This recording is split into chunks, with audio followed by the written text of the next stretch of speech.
Welcome back to Midnight Sleep Chronicles. I'm so glad you're here tonight. Take a deep breath with me. Just breathe. Let your body settle into wherever you're resting right now. In our previous journeys together, we explored the world through the lens of science. We measured memory. We mapped the brain. We sought certainty in facts and comfort in what could be proven. But tonight, we're doing something different. Because what if the deepest truths can't be measured? What if they can only be felt? What if the mystics and the poets and the ancient storytellers were right all along, and science is only now catching up, giving us new words for ancient knowing? Tonight, we explore something that might sound impossible. Something that might challenge everything you think you know about who you are and what you're doing here. We're exploring the unfolding of being, the possibility that you are not just a small, separate self struggling through a random universe. The possibility that you are something far more magnificent, far more connected, far more eternal. This is a journey not outward into facts, but inward into mystery. Not seeking to prove, but to remember. Because perhaps, and stay with me here, perhaps you already know everything I'm about to say. Perhaps it's been sleeping inside you all along, waiting, encoded in your very cells, written in the language of your dreams. And tonight, we simply wake it up. Before we begin, I'd love it if you could leave a like and subscribe to the channel. It truly means the world to me. And I'm always curious. Where are you listening from right now? What brought you here tonight? Write about it in the comments. It's always so beautiful to read your thoughts. Now, let's begin this journey together. Let's drift into the mystery. Let go of certainty. Let go of needing to know. Let go of the small story you've been telling yourself about who you are. Breathe, settle, open. Let's begin. Act 1. Reality. The science of interconnection. The illusion of separation. Close your eyes for a moment. Feel the boundary of your skin. The place where you end and everything else begins. This feels real, doesn't it? This separation. This distinctness. You are here, in this body, separate from the air around you, separate from the room you're in, separate from every other person in the world. This is the fundamental assumption of ordinary consciousness. I am me. You are you. We are as separate beings, isolated islands of awareness in a vast and indifferent universe. But what if this is an illusion? Not a philosophical metaphor, not poetic exaggeration, but an actual, demonstrable illusion that science itself is beginning to unravel. What if the boundary you feel, that edge between self and world, is not a wall but a wave? Not a separation, but a pattern in something much larger? What if you have never been separate at all? Let's start with something strange, Something that sounds like science fiction but is actually science fact. Something that Albert Einstein himself called spooky action at a distance, because it disturbed him so deeply. Quantum entanglement. Here's what happens in laboratories around the world every single day. Scientists take two particles, two tiny pieces of matter, and entangle them. Connect them at a quantum level. Then they separate these particles, send them flying apart, put them on opposite sides of a room, opposite sides of a building, in some experiments, opposite sides of the planet. And then they measure one of the particles, change its state, observe it, and instantly, not at the speed of light, but instantly, with zero delay, the other particle responds, changes, mirrors the first, as if no distance separated them at all, as if they were still touching, still one. Einstein hated this. It violated everything he believed about how the universe should work. There should be a speed limit to information. Nothing should travel faster than light. Nothing should be able to influence something else without crossing the space between them. But the experiments keep proving it. Again and again and again. Two particles, separated by any distance you can imagine, somehow remain connected. Remain one thing, not two. The separation is apparent, not real. Now, stay with me, because here's where it gets interesting. Every particle in your body was once part of something else. The atoms in your hand were forged in the heart of dying stars billions of years ago. The oxygen you're breathing right now has cycled through countless other lungs, human, animal, plant. The water in your cells has been ocean and cloud and rain and river and blood and tears. Everything has been everything else. And at the quantum level, the deepest level of reality we can measure, these connections persist. Particles that were once together, once entangled, remain connected forever, across any distance. You are made of stardust. That's not poetry. That's astronomy. And those atoms remember their origins, carry their connections, remain entangled with the cosmos from which they came. The boundary of your skin is not a wall. It's a story, a useful fiction, a way of organizing experience. But underneath, at the level of quantum reality, you are not separate from the universe. You are continuous with it, part of it, made of the same substance, connected by invisible threads to everything that is. Scientists call this quantum entanglement. Mystics have called it by other names for thousands of years. Unity, oneness, the web of Indra, the Tao, Brahman. Different words, same truth. You are not alone. You have never been alone. Separation is the dream. Connection is the reality. The holographic universe. Let's go deeper, into an idea so strange, so beautiful, that when physicists first proposed it, other physicists thought they'd gone mad. The holographic principle. You've seen a hologram, perhaps. A three-dimensional image projected from a two-dimensional surface. Here's the remarkable thing about holograms. If you cut a holographic film in half, you don't get half the image. You get the whole image, slightly blurrier. Cut it in half again, still the whole image. Every piece contains the entire pattern.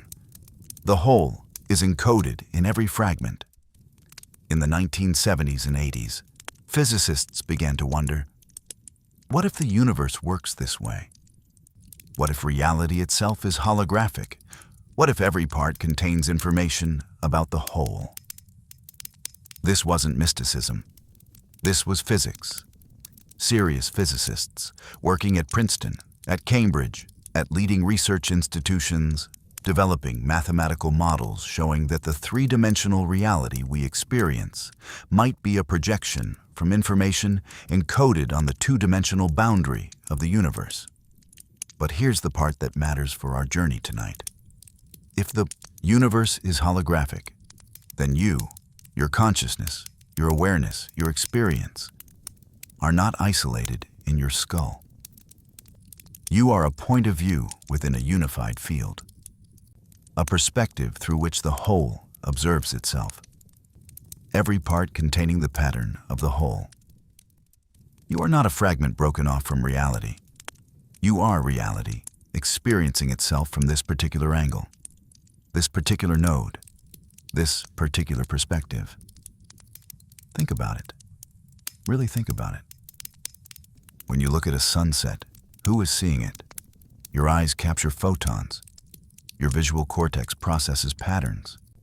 But who experiences the beauty? Who feels the awe? The standard answer is, you do. A separate self, an isolated consciousness trapped in a skull. But what if that's backwards? What if consciousness is not produced by your brain, but received by it? What if your brain is less like a generator and more like a radio, tuning in to a signal that's already there, selecting from infinite possibility this particular stream of experience? What if the universe is conscious, and you are how it experiences this moment, this view, this specific configuration of awareness? Not metaphorically, actually. This idea appears in different forms across physics. The participatory universe of John Wheeler, who proposed that observers don't just measure reality, they help create it. The conscious universe models of physicists like Freeman Dyson and Bernard Heisch. The integrated information theory of Giulio Tononi, suggesting that consciousness is a fundamental property of complex systems. These aren't mystics. These are scientists, following the mathematics, following the evidence, and arriving at conclusions that sound remarkably like what the mystics have been saying for millennia. You are not in the universe. The universe is in you. You are not separate from what you observe. You are the observing, the experiencing, the knowing. Every point contains the whole. Every consciousness is a window through which being beholds itself. You are the universe, waking up, looking at itself through these particular eyes, feeling itself through this particular nervous system, knowing itself through this particular mind. The memory in your cells. Let's shift now from physics to biology, from the cosmic to the intimate. Because the story of connection isn't just written in quantum mechanics and holographic principles. It's written in your body, in your cells, in the very structure of your DNA. There's a field of study called epigenetics. It's revolutionizing how we understand inheritance, memory, and identity. For a long time, we thought DNA was fixed. You got your genes from your parents, and that was that. The code couldn't change. Your biology was your destiny. But epigenetics revealed something astonishing. Your genes can be turned on or off, expressed or silenced. And these changes can be triggered by experience, by stress, by trauma, by love, by environment. And here's the remarkable part. These changes can be inherited. Your grandmother experienced famine, lived through starvation, and that experience, that trauma, changed how her genes were expressed, changed which genes were active and which were dormant. And she passed those changes to your mother, who passed them to you. You carry your grandmother's hunger in your cells, not as a memory you can recall, but as a biological pattern, a tendency, a predisposition. This has been proven in studies. Children of Holocaust survivors show epigenetic markers of trauma. Grandchildren of people who survived severe famines have different metabolic responses to food. The experiences of your ancestors are written into your biology. You are not just yourself. You are also your mother, your grandmother, your great-grandmother.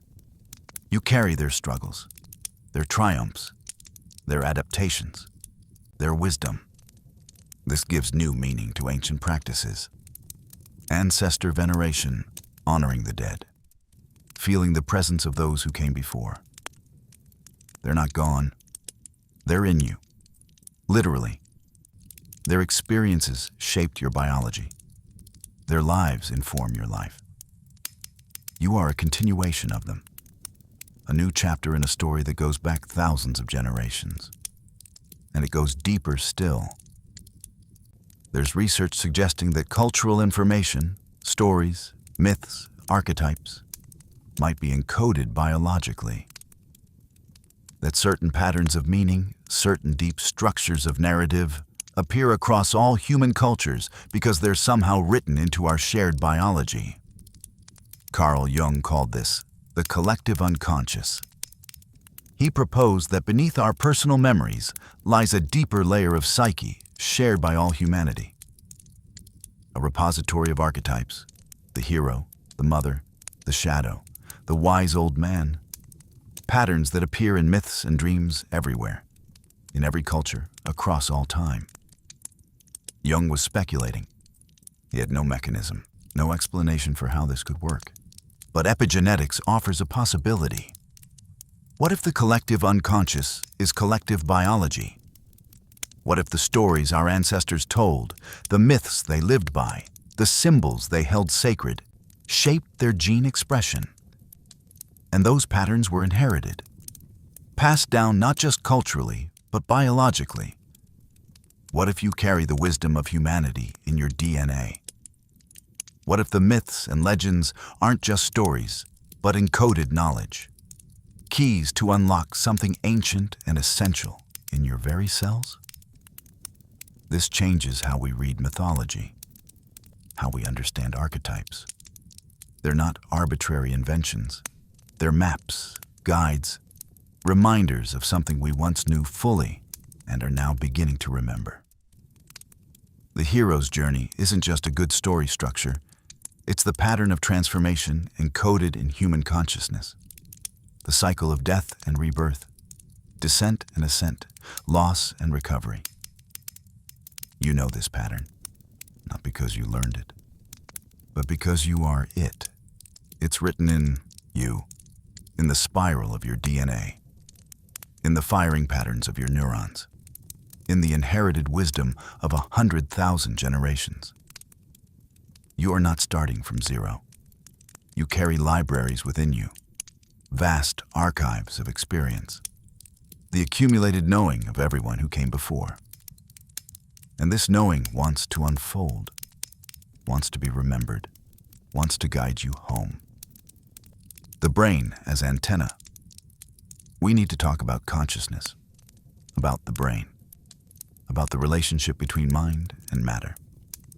The standard model, the one you probably learned in school, goes like this. Your brain is a biological computer. Neurons firing in patterns create thoughts, feelings, experiences. Consciousness is what it feels like to be a brain processing information. When the brain stops, consciousness ends. You are your brain, nothing more. This model has been dominant for over a century, and it's useful. It's led to tremendous advances in neuroscience. We can map brain activity, correlate neural patterns with experiences, treat disorders by changing brain chemistry. But it has a problem, a big one. Nobody has ever explained how neurons firing, electrochemical signals passing between cells, create the subjective experience of being you. The redness of red, the painfulness of pain, the you-ness of you. This is called the hard problem of consciousness. And despite decades of research, despite billions of dollars invested, despite the best minds in neuroscience working on it, nobody has solved it. The gap between objective brain activity and subjective experience remains unbridgeable. We can see what the brain does. We cannot explain why it feels like something to be the brain doing it. This has led some scientists, serious, credentialed researchers, to consider a radical alternative. What if consciousness is not produced by the brain? What if consciousness is fundamental? What if it's a basic feature of reality, like space and time and matter? And what if the brain doesn't generate consciousness but receives it, filters it, tunes into it? Think of your brain as an antenna. A radio doesn't create music. It receives signals. It selects from all the broadcasts in the air this particular frequency, this particular song. Damage the radio, and the music becomes distorted or stops. But the broadcast continues. The signal is still there. What if consciousness works this way? This isn't a new idea. William James, one of the founding fathers of psychology, proposed it over 100 years ago. He called it the transmission theory. The brain doesn't produce consciousness. It transmits it. allows a universal field of awareness to flow through this particular nervous system, creating this particular experience. Aldous Huxley picked up this idea. He suggested that the brain functions as a reducing valve. Consciousness is vast, infinite, but for practical purposes, for survival, for navigating the physical world, you need to narrow it down. Focus on this body, this moment, this particular stream of sensation and thought. The brain creates the filter. Consciousness is what remains when the infinite is squeezed through a finite system. This explains some things the production model struggles with. Near-death experiences, where people report vivid, coherent experiences while their brains show little or no activity. Meditative states, where the sense of self dissolves but awareness remains, becomes even more vivid, more clear. Psychedelic experiences, where the normal filtering breaks down and consciousness floods in, overwhelming, infinite, uncontained. If consciousness is produced by the brain, these experiences shouldn't happen. A damaged brain should mean damaged or absent consciousness. But if consciousness is received, filtered, transmitted, then damage to the filter might not end the experience. It might change it, distort it, or paradoxically, expand it. Remove some of the narrowing, let more of the signal through. This model also makes sense of connection, of the deep intuition shared across cultures, across history, that we are not separate, that consciousness is not private, that at some deep level, we are all experiencing the same awareness from different angles. If each brain is a unique antenna, tuned to a specific frequency, receiving a specific subset of the infinite field, then we are genuinely individual. Your experience is not my experience. Your perspective is yours alone. But we're tuning in to the same broadcast, drawing from the same source, fundamentally connected at the level of consciousness itself. You are not your brain. You are what your brain allows through. What this particular biological antenna receives from the infinite field. And here's the beautiful implication. When the antenna breaks, when the body dies, the signal continues. Consciousness doesn't end. It simply stops being filtered through this particular form. You return to the source, to the ocean of awareness from which you temporarily emerged as a wave. This is not provable, not yet. Maybe not ever.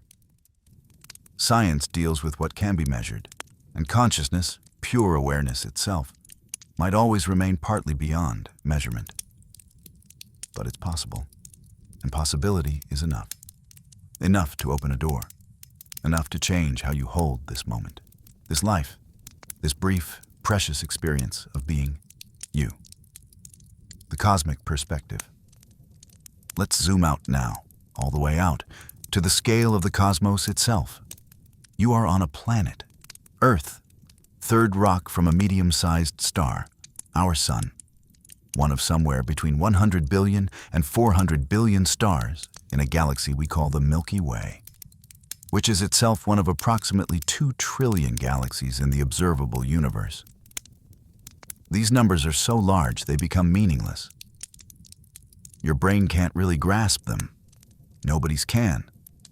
2 trillion galaxies, each containing hundreds of billions of stars. Each star potentially hosting planets.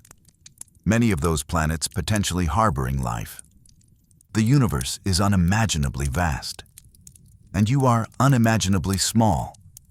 A single human being living on a tiny world, orbiting an ordinary star, in an unremarkable galaxy, in a universe so large that the light from distant galaxies will never reach us. The expansion of space is faster than the speed of light. Whole regions of the cosmos are forever beyond our view, will never be knowable. From this perspective, you are nothing. A mote of dust, a brief flicker of organized matter in an ocean of space and time that extends billions of years into the past and will continue billions of years into the future. Long after you're gone. Long after Earth is gone. Long after the sun burns out and the galaxy itself dissolves. This perspective can be crushing, can make life feel meaningless. What does any of it matter? What are you?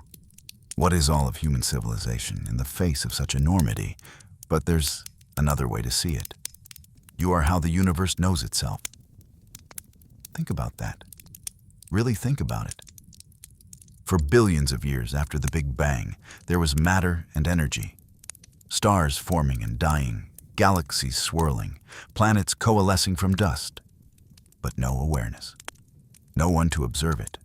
No consciousness to experience it. And then, through processes we're still trying to understand, life emerged. Simple at first. Single cells, then more complex.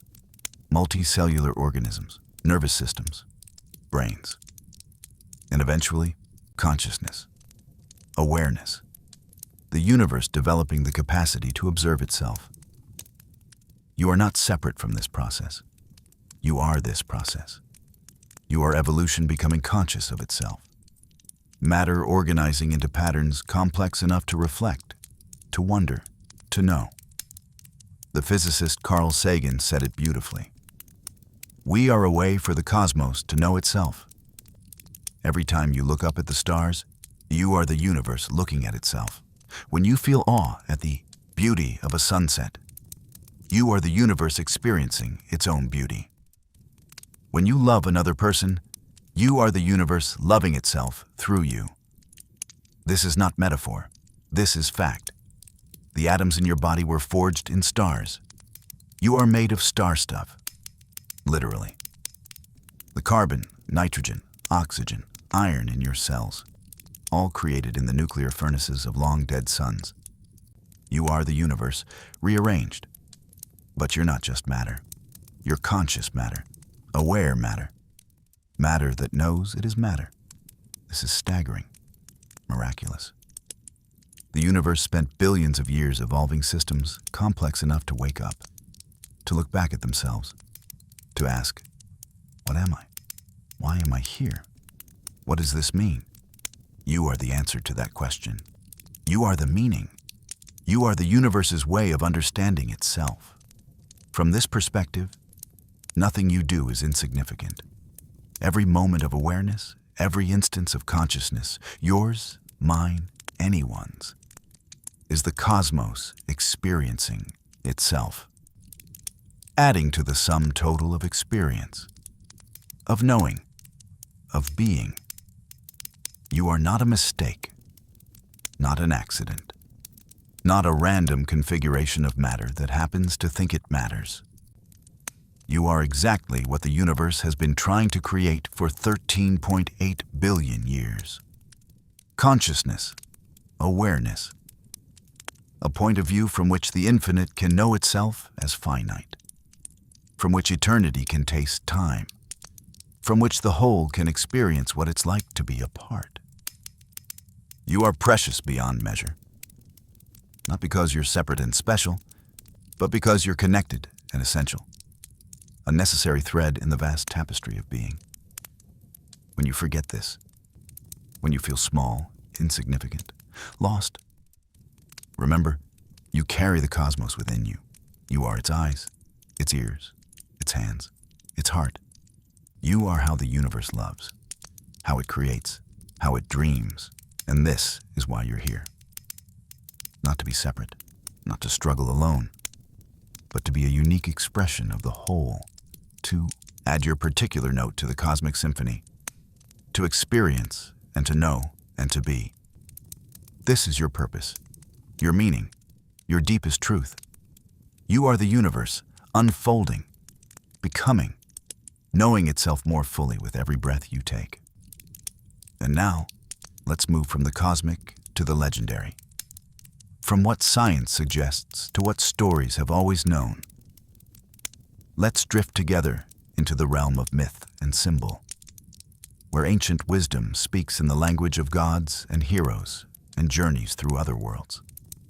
Because the truth we're touching tonight, this truth of connection, of unity, of consciousness experiencing itself, is not new. It's old. Older than science, older than civilization.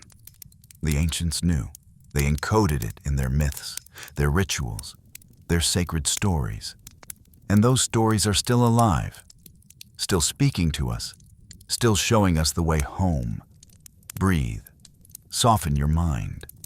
Let the boundaries blur between fact and symbol, between literal and metaphorical, between what you can prove and what you can know. Let's enter the realm of legend together. Act 2. Legends, ancient maps of unity. Indra's net. There's a story from Buddhist cosmology, a vision of the universe so beautiful, so profound, that once you see it, you cannot unsee it. Indra's net. Imagine a vast net, infinite in all directions, stretching across the entire cosmos. And at every intersection, every point where the threads cross, there hangs a jewel. Perfect, flawless, multifaceted. Each jewel is unique, positioned in its own specific location, reflecting light in its own particular way. But here's the miraculous part. Each jewel reflects every other jewel. Look into one, and you see all the others mirrored in its surface. And in each of those reflections, you see reflections of all the others. And in those reflections, more reflections. Infinite recursion, endless mirroring. Every part contains the whole. Every jewel reflects the entire net. This is the Buddhist vision of reality, of interconnection. You are one jewel, I am another. Every being, every particle, every point of consciousness, a jewel in Indra's net. And we are not separate. We are reflections of each other, containing each other. When you look deeply into yourself, you find me. When I look into myself, I find you. We are woven together, part of one continuous fabric.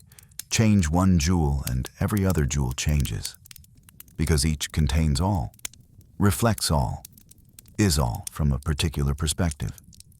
This isn't mysticism divorced from reality. This is a precise description of what modern physics calls non-locality, entanglement, the way particles remain connected across any distance, the way changing one instantly affects the other. The ancient Buddhists didn't have quantum mechanics.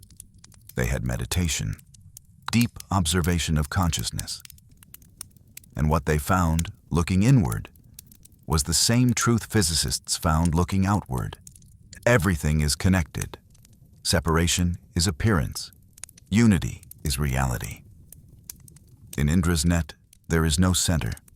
Every jewel is equally important, equally central. You are not peripheral, not insignificant. You are a necessary point in the pattern. The net would be incomplete without you. And yet, you are not more important than any other point, not special in that way. Every jewel is unique and essential. Every being matters infinitely. This is the paradox of unity. You are simultaneously unique and universal, individual and collective. One jewel among infinite jewels, and the entire net reflected in your singular facets. When you hurt, the net trembles. When you heal, the whole net brightens. When you love, every jewel reflects that love, amplifies it, returns it multiplied. You cannot act in isolation, cannot be in isolation. Everything you do ripples across the net, affects the whole, changes the pattern. This is both terrifying and liberating. Terrifying because it means responsibility. You cannot hide, cannot pretend your actions don't matter. Every choice, every thought, every moment of awareness, it all counts, all affects the whole. Liberating because it means you're never alone, never unsupported. The entire net holds you, reflects you, carries you. When you struggle, you're not struggling alone. When you triumph, You're not triumphant alone. You are always held, always witnessed, always part of something infinitely larger than yourself. Indra's net is an invitation to see yourself differently, to see others differently, to recognize that the stranger on the street, the person you love, the person you hate, the person you'll never meet, they're all jewels in the same net. Reflections of you, extensions of you experiencing yourself from different angles. What if you treated everyone accordingly? What if you saw yourself in every face? Your own struggles reflected in their struggles. Your own dignity reflected in their dignity. The world would change. And you would change. Because you cannot see unity without becoming it. This is the teaching of Indra's net. Not a belief to adopt, but a truth to perceive, to embody, to live. The Platonic memory. Let's travel now to ancient Greece, to the philosopher Plato, to a teaching so strange, so beautiful, that it haunted Western thought for 2,000 years.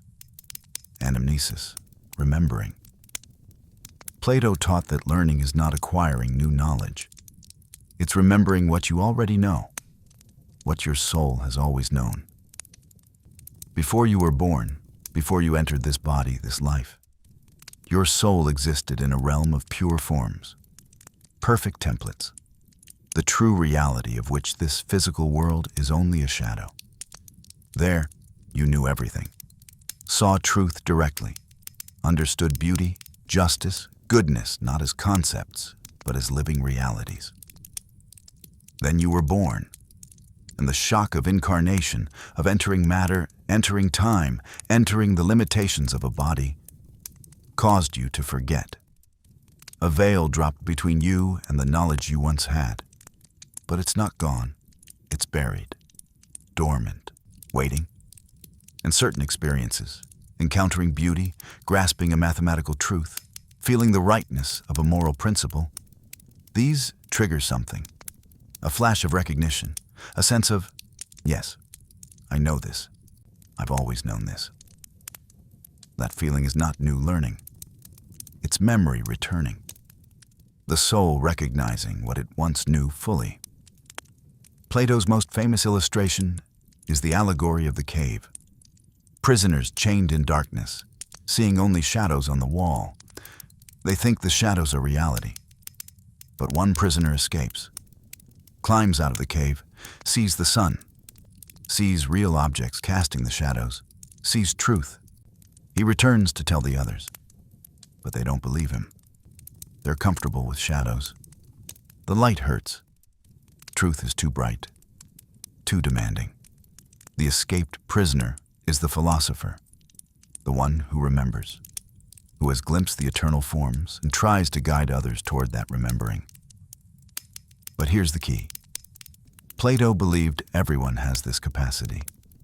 Every soul has seen the forms. Every human carries the memory of truth.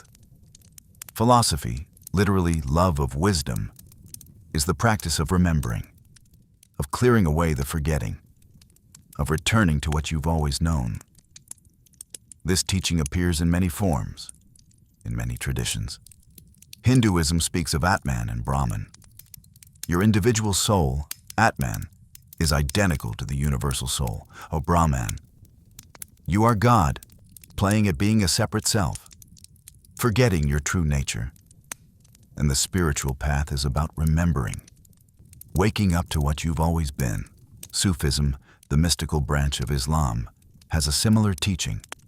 The soul is exiled from God, separated, longing, and the spiritual journey is return, remembering, dissolving the illusion of separation and recognizing you were never separate. The exile was the forgetting. The return is the remembering. Even Christianity, in some of its mystical expressions, speaks this way. Meister Eckhart, the medieval mystic, said, "The eye through which I see God is the same eye through which God sees me. There is one seeing, one awareness, one being experiencing itself as many. This is not blasphemy. It's the deepest truth hidden in plain sight across traditions. You are not learning something new tonight. You are remembering, recognizing, returning to knowledge that has always been yours. When you hear these words and something in you responds, yes, this feels true. That's not me teaching you. That's your soul recognizing itself, remembering what it knew before it forgot. This changes how you approach seeking, searching, trying to find answers. You don't need to find anything. You need to remember. You don't need to go anywhere. You need to return. You don't need to become enlightened. You need to stop pretending you're not. The truth is not distant, not difficult, not reserved for saints and sages. It's here, now, in you, as you. You are what you're seeking. The searcher is the sought. The journey is circular. You're trying to get home and you're already there. You just forgot. So the work is not striving, not achieving, not accumulating more knowledge or experience or spiritual merit. The work is releasing, letting go, remembering, coming home to what you've always been. The alchemical transformation. Let's shift now to medieval Europe, to the strange symbolic world of alchemy. Most people think of alchemy as primitive chemistry, failed attempts to turn lead into gold, superstition and wishful thinking. But the true alchemists, the serious practitioners, understood something deeper. The transformation of lead into gold was a symbol, a map, a description of an inner process. The real work was transforming the self, turning the base matter of ordinary consciousness into the gold of enlightenment. The lead was your unawakened state. The gold was your true nature. And the process of transformation was the spiritual path.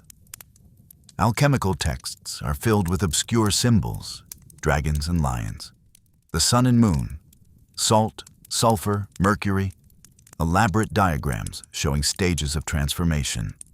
Nigredo, the blackening, albedo, the whitening, citrinitas, the yellowing, rubido, the reddening. These weren't literal instructions for chemical processes. They were coded descriptions of psychological and spiritual transformation. Nigredo, the blackening, represents the dark night of the soul, the dissolution of the ego, the death of the old self. Everything you thought you were burns away. You descend into chaos, confusion, despair. This is the necessary first stage. You cannot be reborn without first dying. Albedo, the whitening, represents purification, clarity emerging from chaos, the light beginning to dawn. You're not yet transformed, but you can see the possibility, the direction, the way forward. Citrinitas, the yellowing, represents the dawning of spiritual wisdom. The sun rising, illumination, understanding. Rubedo, the reddening, represents full realization, the union of opposites, the marriage of heaven and earth, spirit and matter, masculine and feminine. Wholeness, completion, the philosopher's stone. This process was not linear. You didn't go through it once and finish. You spiraled through it again and again, each time going deeper, each time releasing more, each time becoming more fully yourself. The famous alchemical maxim captures the entire teaching. As above, so below. As within, so without. As the universe, so the soul. What is true at the cosmic level is true at the personal level. The patterns repeat. Microcosm and macrocosm mirror each other. The universe is undergoing a great transformation, from chaos to order, from potential to actualization, from unconsciousness to consciousness. And so are you. You are a small version of the cosmic process. The same forces, the same stages, the same ultimate goal. The alchemists also taught about the prima materia. The first, matter, the base substance from which everything is made. It was described as formless, chaotic, containing all potential. This was not a physical substance you could find in nature. It was consciousness itself. Pure awareness, unformed being, the ground of reality, and the work of alchemy was to take this formless potential and shape it, refine it, transform it into its highest expression. You are the prima materia, consciousness in form, awareness embodied, infinite potential expressing itself as this particular life. And you are also the alchemist, the one doing the transforming, working on yourself, refining yourself, and becoming gold. This is the paradox. You are both the raw material and the artist, both the lead and the gold, both the process and the goal.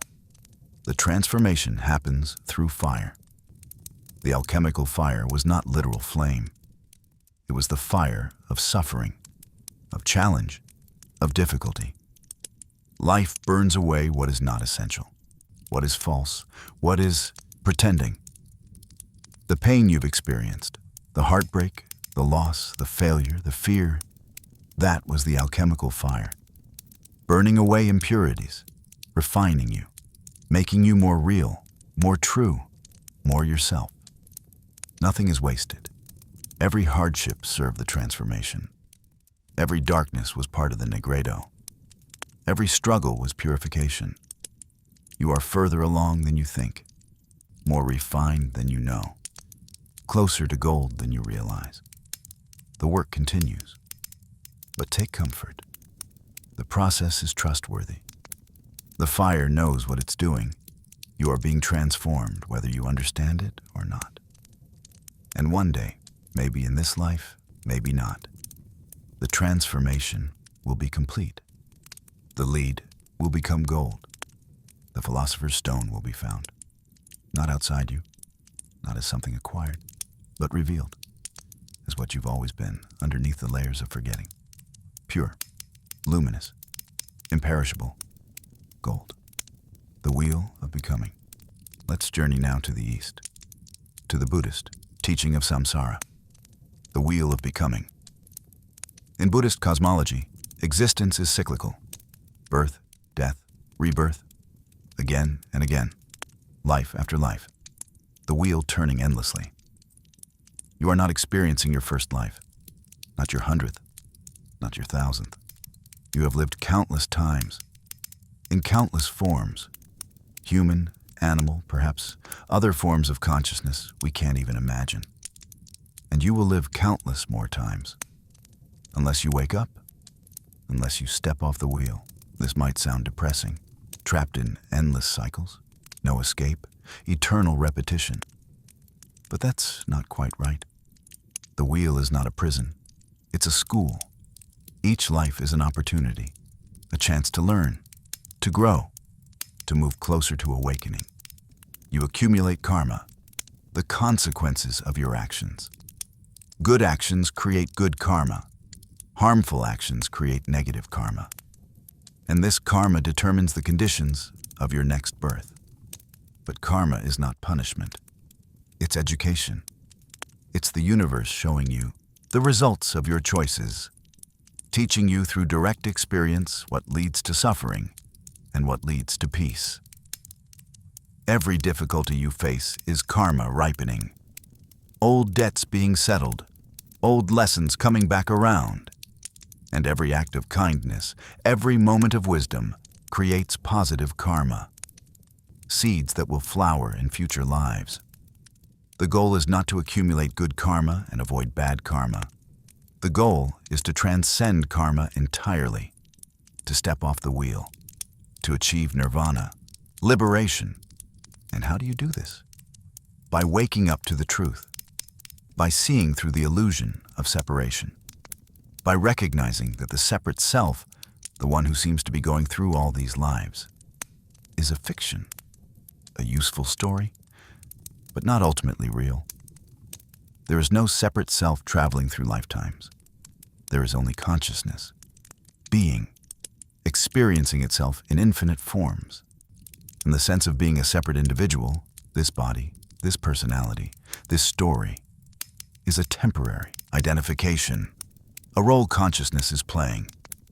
When you realize this, really realize it, not just intellectually, but directly, experientially, the wheel stops, not because you die, but because you wake up. You see that you were never bound, never trapped. The imprisonment was the identification, the forgetting.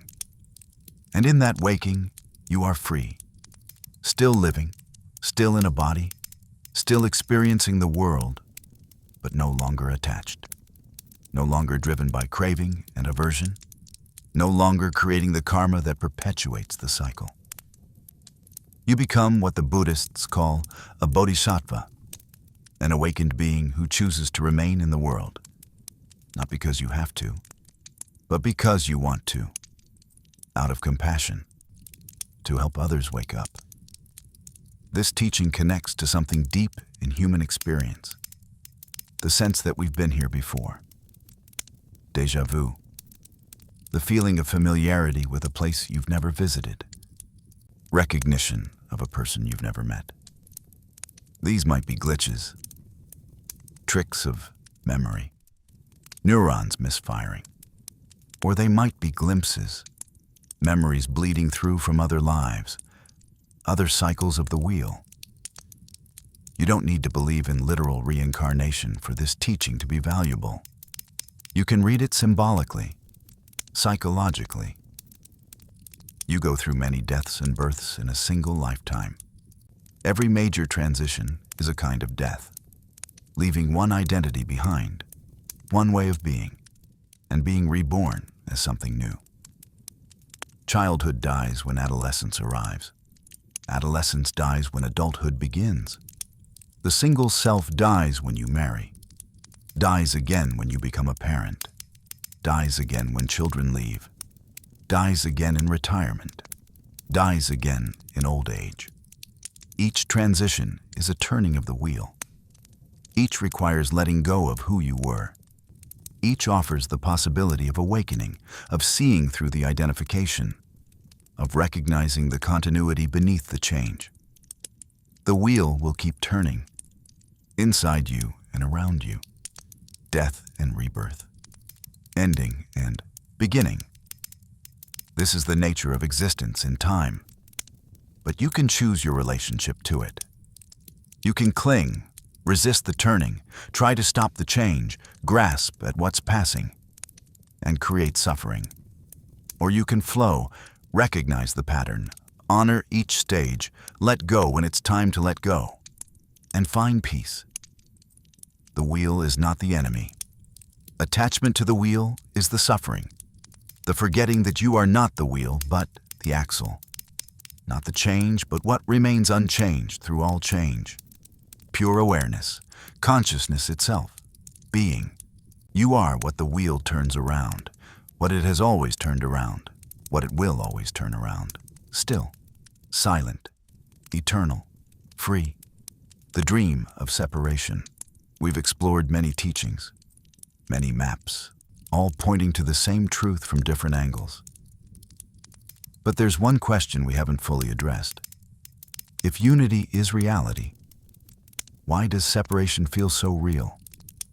If we've always been whole, why did we forget? Different traditions give different answers. But there's a thread that runs through many of them. Creation as play, as exploration, as divine hide and seek. In Hindu cosmology, there's a concept called Leela, divine play. The idea that existence is not a problem to be solved, but a game to be played. God, consciousness, being, the absolute, creates the universe not out of necessity, but out of playfulness, out of desire to explore possibility, to experience, to know itself in infinite ways. And part of the game is forgetting, hiding from yourself, creating the illusion of separation so convincingly that you actually believe it. So that the joy of remembering, of finding yourself again, becomes possible. You cannot find what was never lost. You cannot recognize what you never forgot. The forgetting makes the remembering precious, meaningful, joyful. This is the dream. God dreaming itself as many. Consciousness fragmenting into countless perspectives. Infinite viewpoints. Each one forgetting the others. Forgetting the source. Experiencing separation as real. And then, gradually, beginning to remember. To wake up within the dream. To recognize, I am the dreamer. The separation was appearance. The unity was always real. This is not a satisfying answer if you're suffering, if you're in pain. It's all divine play can sound dismissive, cruel even, but stay with it, because the teaching doesn't deny suffering, doesn't minimize pain, it contextualizes it. You chose this, not consciously, not as your limited personality, but at the deepest level, as consciousness, as being. You chose to experience this life, these challenges, this forgetting. Why? So that you could experience the return, the remembering, the unfolding. There's a Sufi story. A lover seeks the beloved, searches everywhere, calls out in longing, finally arrives at the beloved's door, knocks. Who's there? Comes the voice from within. It is I, says the lover. There is no room here for you and me, comes the reply. The door stays shut. The lover goes away, spends years in heartbreak, in longing, in purification, finally returns, knocks again. Who's there? And this time, having been emptied, having forgotten the separate self, the lover says, it is you. And the door opens. This is the journey, not from ignorance to knowledge, but from separation to recognition, from I am me to I am you to there is only one I. The suffering is part of it. The longing is part of it. The forgetting is necessary so the remembering can happen. You are living a sacred story, the oldest story, the only story. Separation, searching, return.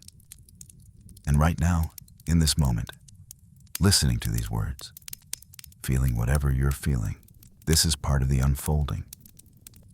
You are waking up, not finished, not complete, but waking. The dream is beginning to recognize itself as dream. The wave is beginning to remember its ocean. The jewel is beginning to see itself reflected in all the other jewels. This is grace. This is gift. This is what you came here for. Not to figure it out, not to become enlightened, but to participate, to experience, to add your unique note to the cosmic symphony. And in adding your note, in being fully yourself, in experiencing fully what it's like to be you. You are serving the whole, enriching it, making it more complete. You are the universe loving itself, knowing itself, becoming itself more fully. This is not a burden. This is your glory. Breathe now. Rest in that. Let the meaning settle. We're going to go deeper still, into the realm of pure mythology, where the patterns become timeless, where the story becomes eternal, where you discover that you're not just in the myth. You are the myth. Act 3. Mythology. The eternal patterns. The descent and the return. Every great mythology tells the same story, in different forms, with different characters, but always the same arc: descent, crisis, return. The hero leaves the ordinary world, crosses a threshold into the unknown, faces trials, confronts darkness, dies, symbolically or literally, and is reborn, returns transformed, bringing gifts, bringing wisdom. This is not just storytelling. This is the pattern of transformation, the template of awakening, the map of the soul's journey. And you are living it right now. You descended. You left the realm of pure consciousness, the unity, the wholeness, and entered form, entered matter. entered the illusion of separation. This was the crossing of the threshold.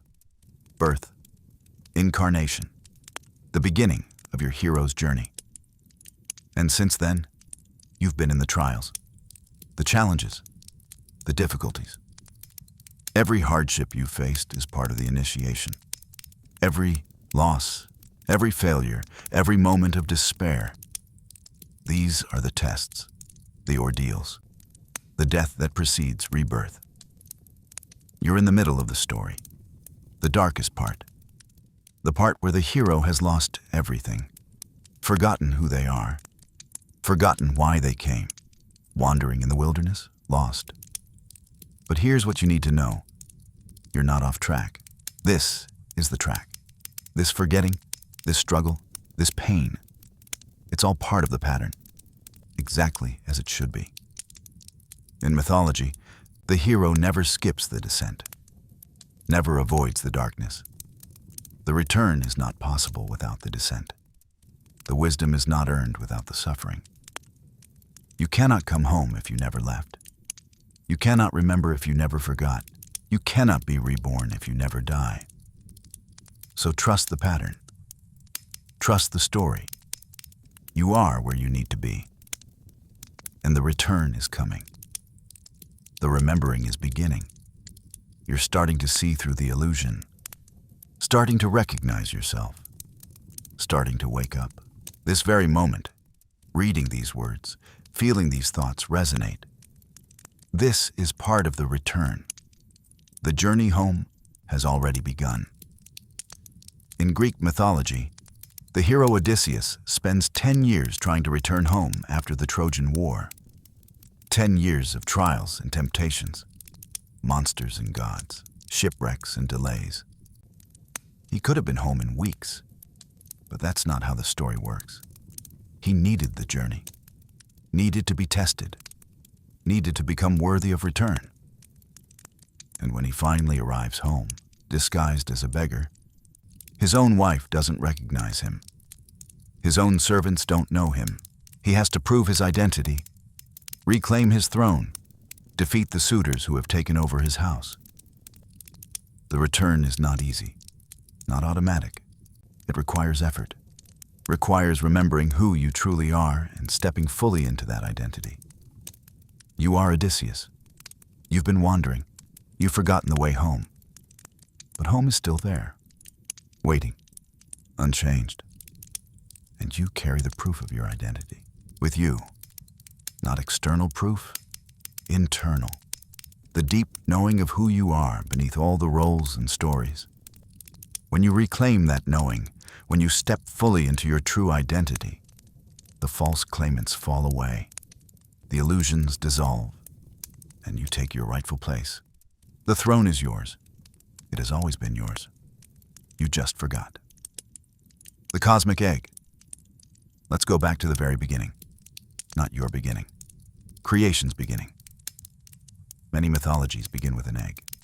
The cosmic egg, the world egg, floating in primordial waters, containing all potential, all possibility, everything that will ever exist, held in perfect unity. And then the egg cracks, splits, divides. Heaven and earth separate. Light and dark, male and female, subject and object. The one becomes many.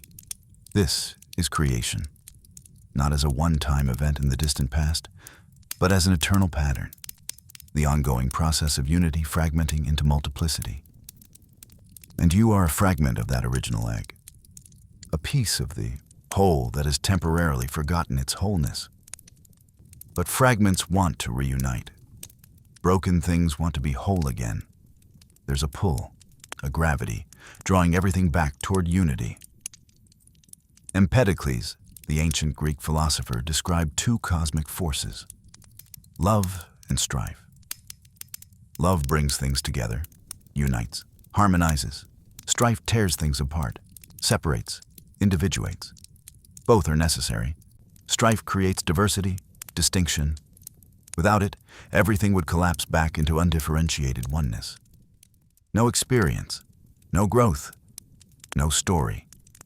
But love balances strife, draws the fragments back together, creates connection, relationship, harmony, and the universe oscillates between these forces, breathing out into multiplicity, breathing in into unity, expansion and contraction, separation and return. You are part of this cosmic breath, this eternal rhythm. Right now, in this life, you're in the out-breath, the separation, the strife, experiencing yourself as individual, distinct, separate. But the in-breath is coming, the return to unity. The pull of love is already working in you, drawing you back, calling you home. You feel it as longing, as the sense that something is missing, as the search for connection, for meaning, for belonging. This longing is not a problem, it's a compass.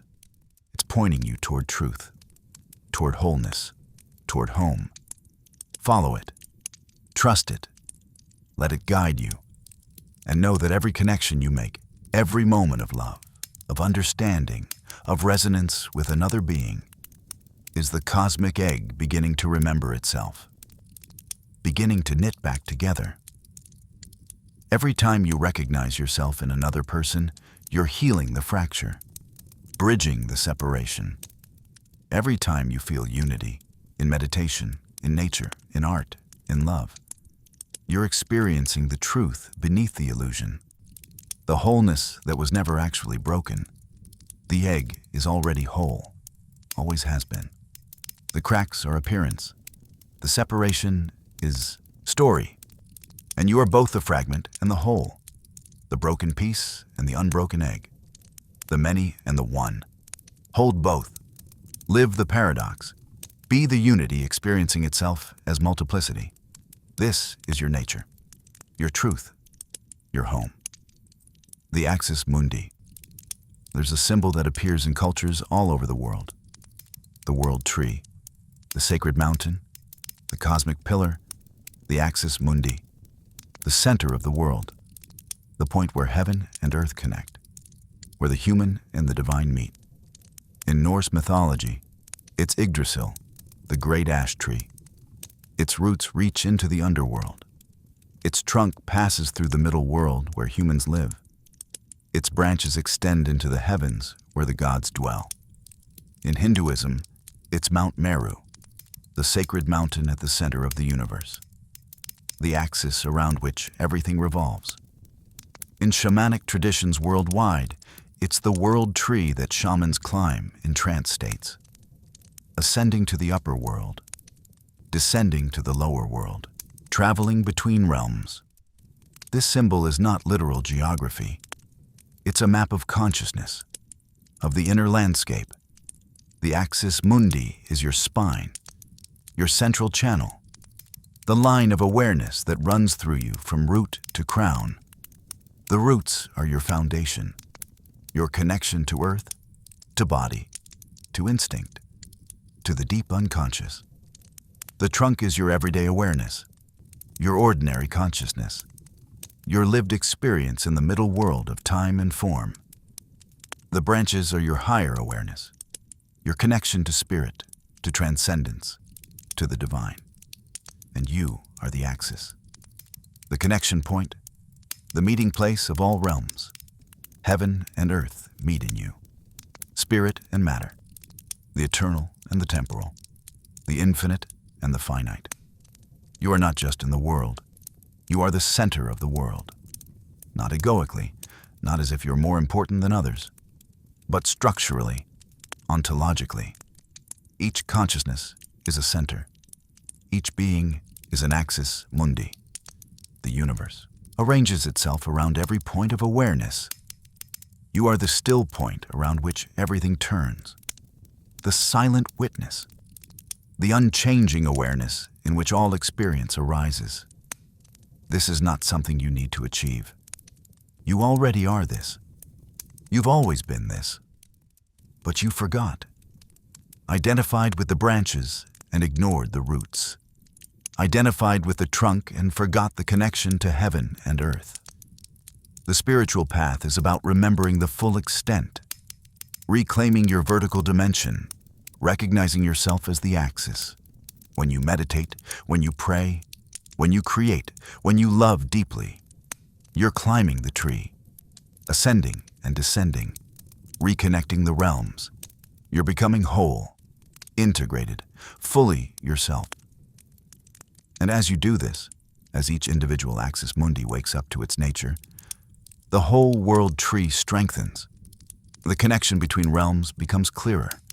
Heaven and earth come closer. This is not just personal transformation. This is cosmic healing, the universe repairing itself, becoming more conscious, more whole. And you are essential to this process. Your awakening matters. Your integration matters.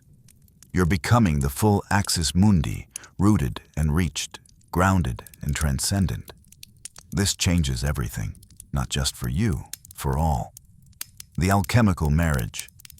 We return now to alchemy, to its deepest symbol, the sacred marriage, the union of opposites. In alchemical imagery, this is represented as the marriage of sun and moon, king and queen, sulfur and mercury, masculine and feminine.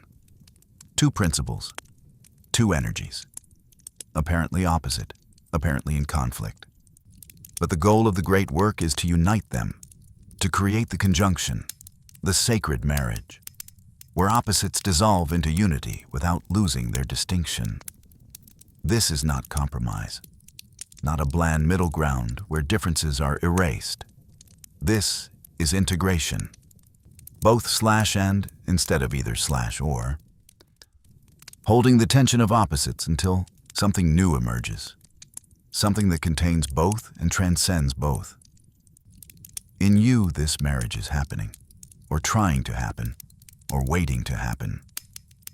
You contain opposites, masculine and feminine, light and shadow, conscious and unconscious, spirit and matter. And the work is to marry them, to bring them into relationship, to honor both, to let them dance together. For too long, Western culture has favored one side, the masculine, the solar, the conscious, the rational, the transcendent, and suppressed the other, the feminine, the lunar, the unconscious, the intuitive, the embodied. This creates imbalance, sickness, splitting. The healing is reunion, remembering that both are sacred, both are necessary, both are you. This is not just personal psychology. This is cosmology. The universe itself is the marriage of opposites, form and emptiness, being and becoming, stillness and movement. And you, as a conscious being, have the capacity to embody this marriage, to become the place where opposites unite. When you honor your body and your spirit, when you think clearly and feel deeply, when you act decisively and remain receptive, when you speak your truth and listen to others, when you assert and yield, lead and follow, give and receive, you are enacting the sacred marriage. You are becoming whole, and this wholeness is not the end, it's the beginning. The alchemists said that the sacred marriage produces a child, the divine child, the philosopher's stone. This child is your true self, your authentic being, not ego, not the constructed personality, but essence, soul, the eternal you that was never born and will never die. This is what's being born in you. Through all the work, through all the trials, through the descent and the purification and the integration, you are pregnant with yourself, with your own enlightenment, with your own wholeness. And the birth is coming, is already happening. With every insight, every release, every moment of presence, you are being born, again and again, in each moment. Welcome yourself. Receive yourself. Honor the emergence. You are the marriage and the child, the process and the result, the seeker and the sought, all of it, all at once. Whole, the great forgetting and the great remembering. We need to speak now about the largest pattern, the meta cycle, the cosmic rhythm that contains all other rhythms. Many traditions speak of ages. Yugas in Hinduism, the great year in Greek philosophy, cycles of creation and destruction, golden ages giving way to darker ages, which eventually give way to renewal. In Hindu cosmology, we are in the Kali Yuga, the age of darkness, the furthest point from truth, the time of maximum forgetting. This might sound depressing, but there's another way to see it. The darkest point comes just before dawn. The pendulum has swung as far as it can go in one direction. Now it must swing back. We are living in the turning point, the shift from forgetting to remembering, from separation to unity, from darkness to light. This is not belief. This is observation. Look at what's happening in the world. More people than ever are questioning materialism, exploring consciousness, seeking meaning beyond consumption and success. Meditation is mainstream. Psychedelics are being researched. Quantum physics is arriving at conclusions that sound like mysticism. Ancient wisdom is being rediscovered. Indigenous knowledge is being honored. The feminine is rising. The earth is being recognized as sacred. This is the great remembering. Humanity waking up, collectively, gradually, imperfectly, but unmistakably. And you are part of it. Your seeking is not personal quirk. It's cosmic impulse. The universe remembering itself through you. Every person who wakes up makes it easier for the next person. Consciousness is contagious. Awakening spreads, not through doctrine, not through conversion, but through resonance, through recognition. When you see someone living authentically, something in you remembers, recognizes, responds. When you encounter truth, even if it challenges everything you believe, part of you knows it, has always known it. This knowing is increasing, spreading, building. We are approaching a tipping point, where enough people have remembered that the collective consciousness shifts, where the new paradigm becomes obvious, where unity becomes common sense. We're not there yet, but we're moving toward it. And every meditation you sit, every book you read, every conversation you have about meaning and purpose and consciousness, these are ripples, contributions, movements toward the tipping point. You matter. Your awakening matters. Not just to you, to everyone, to the whole. Because we are one, truly one. And when any part wakes up, the whole becomes more awake. This is not burden. This is invitation. To participate, to contribute, to be part of the great remembering. Not because you have to, because you get to. Because you are built for this. Called to this, made for this. You are remembering. And in your remembering, you help others remember. And in their remembering, they help others. And on and on. Ripples becoming waves, waves becoming tide. The great remembering is happening. And you are it. The love frequency. We need to talk about love. Not romantic love, not personal affection, but love with a capital L, the fundamental force. The primary frequency. In many mystical traditions, love is not an emotion. It's the nature of reality, the substance of existence, the force that holds everything together. In Christian mysticism, God is love. Not God loves. God is love.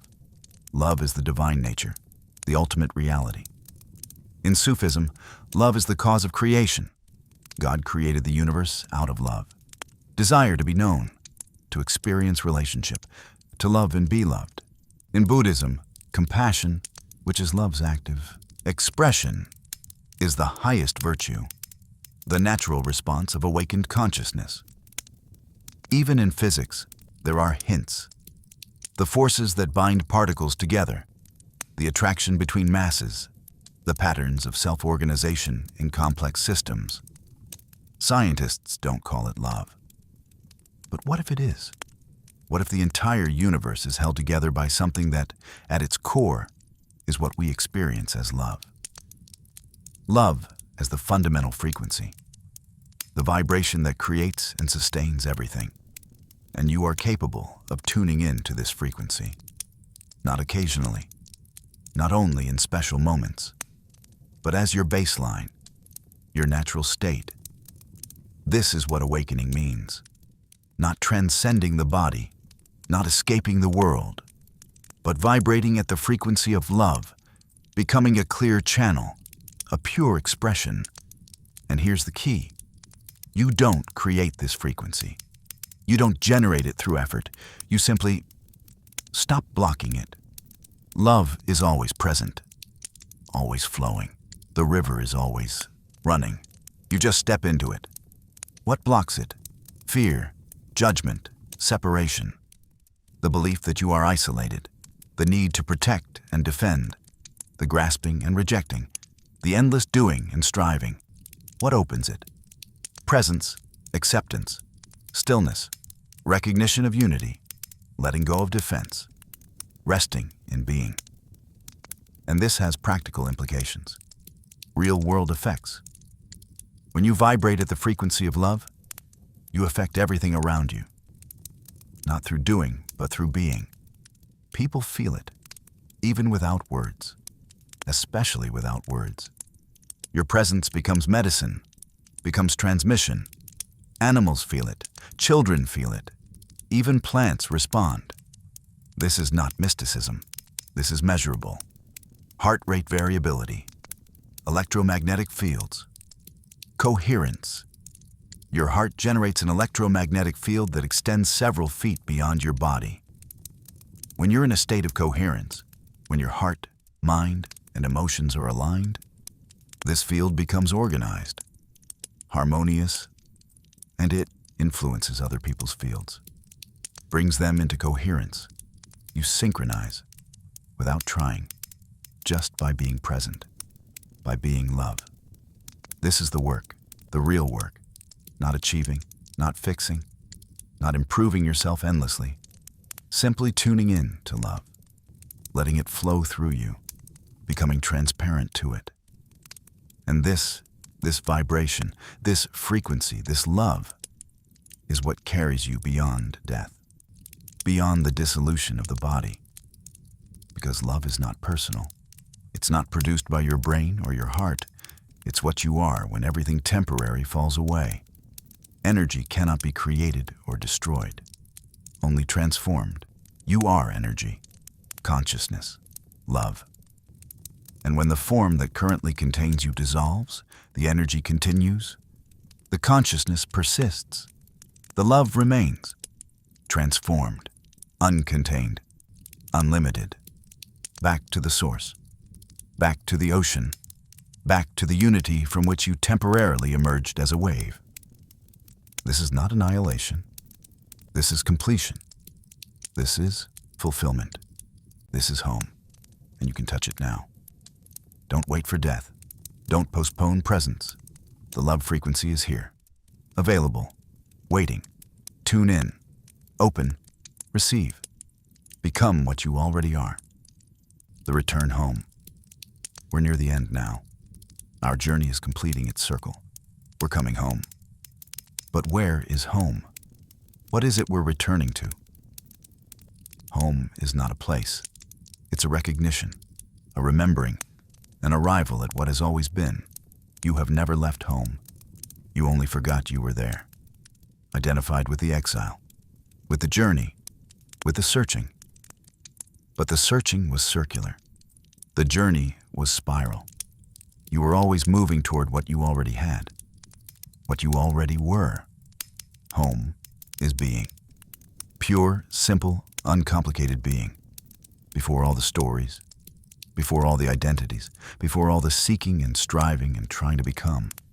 You are, right now, fully, completely, perfectly. Not perfectly in the sense of flawless, perfectly in the sense of whole, nothing missing, nothing to add, nothing to remove. This moment, exactly as it is complete. Your life, exactly as it is sacred. You, exactly as you are enough. Not because you've achieved anything, not because you've earned it, but because that's the nature of being, of existence, of what you fundamentally are. The universe doesn't make mistakes, doesn't create failures, doesn't produce anything worthless or unnecessary.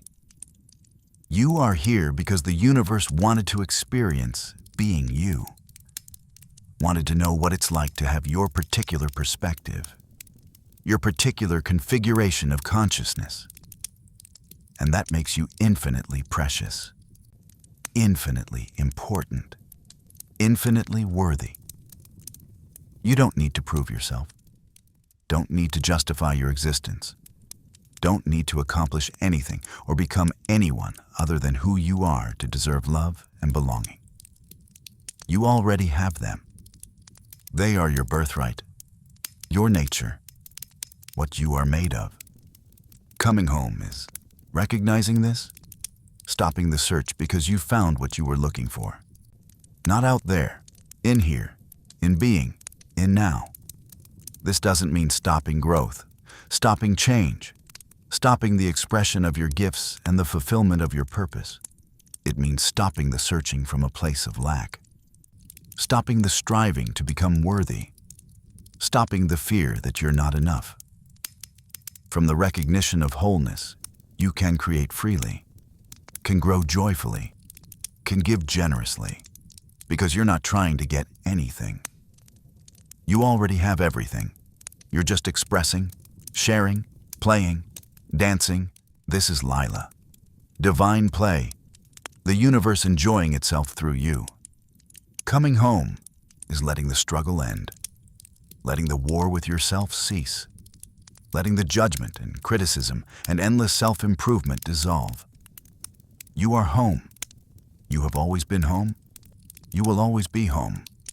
Rest in that. Breathe in that. Let it be true.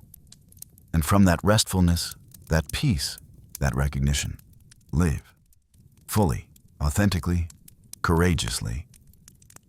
Not because you have to prove anything, but because that's what being alive is for.